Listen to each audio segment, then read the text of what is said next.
Assalamualaikum warahmatullahi wabarakatuh. Halo semuanya, halo juga Ibu.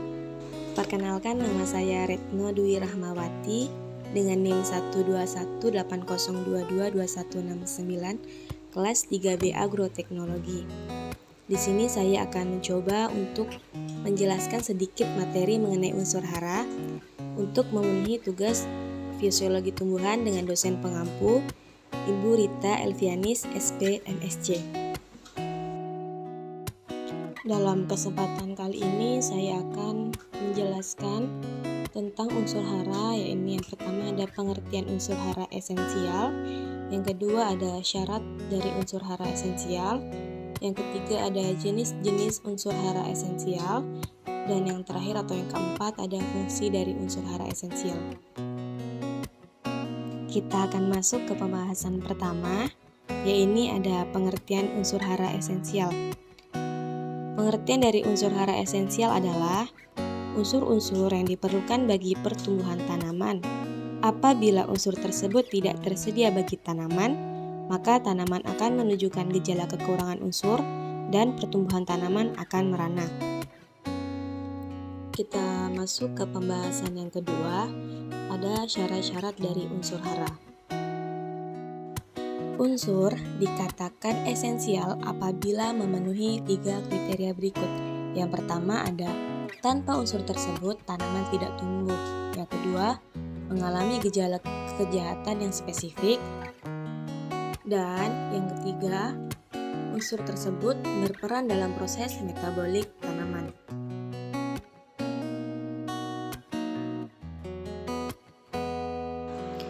Kita masuk ke pembahasan yang ketiga, yakni jenis-jenis unsur hara esensial. Jenis dari unsur hara esensial dibagi menjadi dua. Yang pertama ada unsur hara makro, dan yang kedua ada unsur hara mikro. Unsur hara makro ialah unsur-unsur hara yang dibutuhkan tumbuhan dalam jumlah yang relatif besar. Contoh dari unsur hara makro adalah nitrogen, fosfor, kalium, magnesium, kalsium, dan belerang atau sulfur. Dan yang kedua ada unsur hara mikro. Unsur hara mikro ialah unsur hara yang diperlukan tanaman dalam jumlah yang sedikit. Contoh dari unsur hara mikro berupa boron, tembaga, seng atau zinc, besi atau fero, molibdenum, mangan, klor, natrium, kobalt, silikon, dan nikel.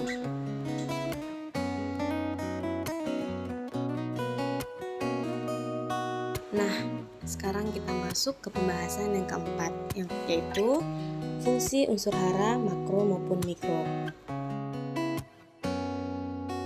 Kita akan awali dengan unsur hara dari makro.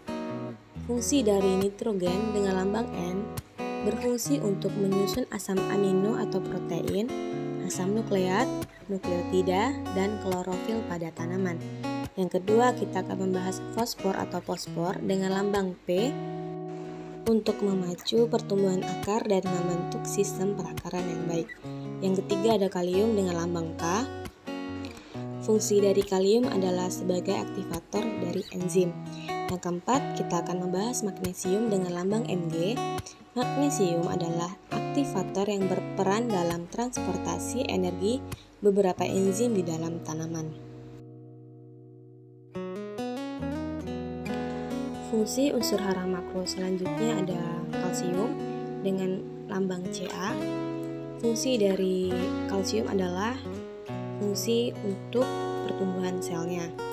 Lalu pembahasan ke-6 ada belerang atau sulfur. Sulfur berperan penting dalam pembentukan struktur dan fungsi enzim dan protein dalam jaringan daun dan biji. Selanjutnya kita akan membahas fungsi unsur hara mikro.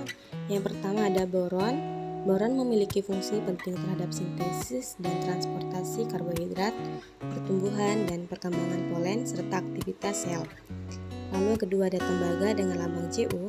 Fungsi penting tembaga adalah aktivator dan membawa beberapa enzim. Yang ketiga ada seng atau zinc dengan lambang Zn. adalah sebagai katalis enzim untuk sintetis protein dan metabolisme karbohidrat. Yang keempat ada besi atau fero atau dengan lambang Fr adalah fungsinya fotosintesis, pengembangan kloroplas dan biosintesa protein. Fungsi selanjutnya ada molybdenum dengan lambang Mo. Mo bertugas sebagai pembawa elektron untuk mengubah nitrat menjadi enzim. Yang keempat ada mangan dengan lambang Mn. Mangan sangat berperan dalam sintesa klorofil. Selain itu berperan sebagai koenzim, sebagai aktivator juga, dan dalam reaksi metabolis nitrogen dan fotosintesis. Yang ketujuh ada klor atau Cl, berfungsi untuk memperbaiki dan meningkatkan hasil kering tanaman. Dan yang kedelapan natrium dengan lambang Na, fungsinya natrium berperan mempertahankan kadar air di daun dan dapat menggantikan peran unsur K. Fungsi dari unsur hara mikro selanjutnya ada kobalt dengan lambang Co, diperlukan untuk fiksasi nitrogen oleh bakteri di nodul akar. Yang ke-10 ada silikon atau Si, bermanfaat untuk meningkatkan pertumbuhan tanaman, daya sangga batang, dan meningkatkan ketahanan tanaman terhadap serangan hama dan penyakit. Yang ke-11 atau pembahasan yang terakhir nih, ada nikel atau Ni. Unsur ini merupakan aktivator daripada enzim, dalam bentuknya yang kecil dapat mempercepat pertumbuhan tanaman. Sekian penjelasan singkat dari saya, kurang lebihnya mohon dimaafkan. Wassalamualaikum warahmatullahi wabarakatuh.